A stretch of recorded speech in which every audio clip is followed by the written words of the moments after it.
lawyer's office smelled faintly of old paper and burnt coffee, a place where endings were signed into existence. Ethan Cole sat stiffly in the leather chair, divorce papers spread neatly in front of him. He had rehearsed this moment 100 times in his head. Calm, controlled, final.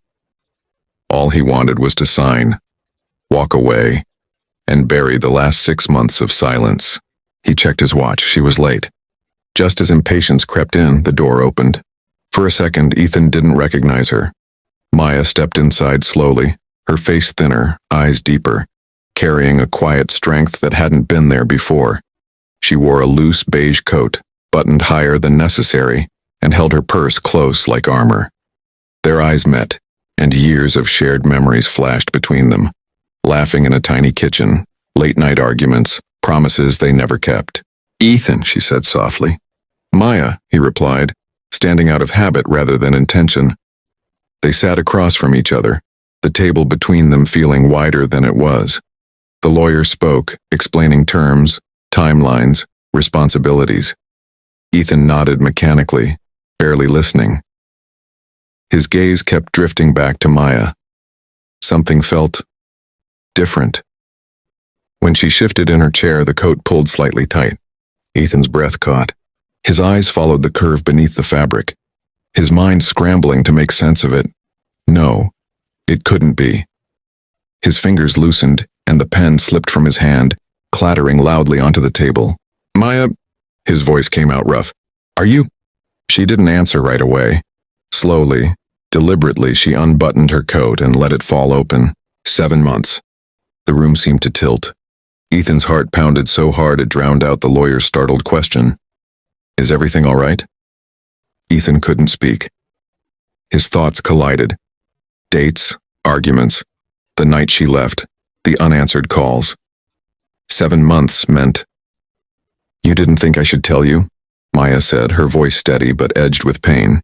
I didn't know," he whispered finally. "Why didn't you say anything?" Maya rested a hand protectively over her belly.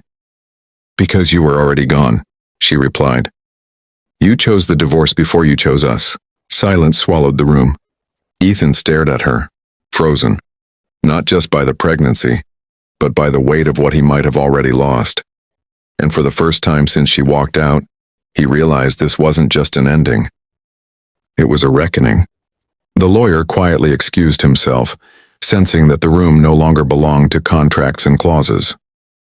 The door closed with a soft click, leaving Ethan and Maya alone, in a silence that felt heavier than anger. Ethan finally found his voice. 7 months, he said, shaking his head. "That means you already knew when you left." Maya looked down at her hands resting on her belly. "Yes." "Then why?" His question wasn't sharp, it was broken. She inhaled slowly. "Because every time I tried to talk to you, you were somewhere else, work, calls, deadlines. You were in the same room, but never really there." "That's not fair," Ethan said, though even as he spoke, doubt crept in. "I didn't say it to punish you," Maya replied gently. "I said it because I was scared. I needed you, and you kept choosing everything but us." Ethan leaned back, rubbing his temples. Memories surfaced, missed dinners, ignored messages, the night she cried while he answered emails. He had told himself it was temporary, necessary. "I found out I was pregnant the week after you asked for the divorce," Maya continued. "I thought maybe this would change things. But then you didn't come home.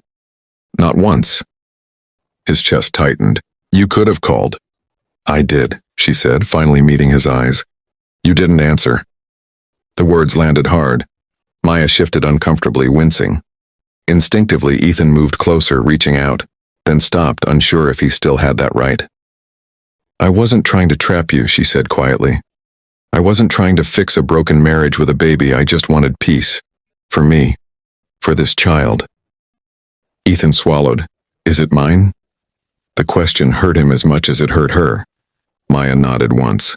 "I never doubted that." Tears burned his eyes. "I didn't know," he repeated like a fragile defense. "I know," she said. "But not knowing doesn't erase what happened." They sat there, two people bound by history and a future neither had planned. Outside, traffic hummed, life moving forward without regard for their moment. Ethan looked at the unsigned divorce papers, then at Maya's belly. "What happens now?" he asked. Maya stood slowly, pulling her coat back around her. "That depends," she said softly, "on whether you want to be a father or just a man who signed his way out." She walked to the door and paused. "The hearing is in 2 weeks." Then she left. Ethan remained frozen, staring at the empty chair, realizing the choice in front of him was bigger than any contract he had ever signed. The unsigned divorce papers lay on the kitchen counter, their sharp white edges catching the early morning light. Every sound in the apartment felt louder: the hum of the refrigerator, the distant traffic, his own unsteady breathing. For the first time since Maya left, the silence wasn't peaceful. It was accusing. 2 weeks, that's all he had. He replayed the past year over and over. Every missed call, every promise postponed, every time he chose work over coming home. He had told himself he was building a future for them. Somewhere along the way, he forgot to live in it. On the 3rd day, he did something he hadn't done in months. He showed up. Maya opened the door, surprised to see him standing there, flowers in one hand, a small folder in the other. No speeches, no excuses. "I'm not here to beg," Ethan said quietly. "I'm here to listen." They sat on the couch, careful, distant. He listened as she talked about morning sickness, doctor appointments she attended alone, the night she cried into a pillow so she wouldn't disturb the neighbors. He didn't interrupt. He didn't defend himself. When she finished, he opened the folder.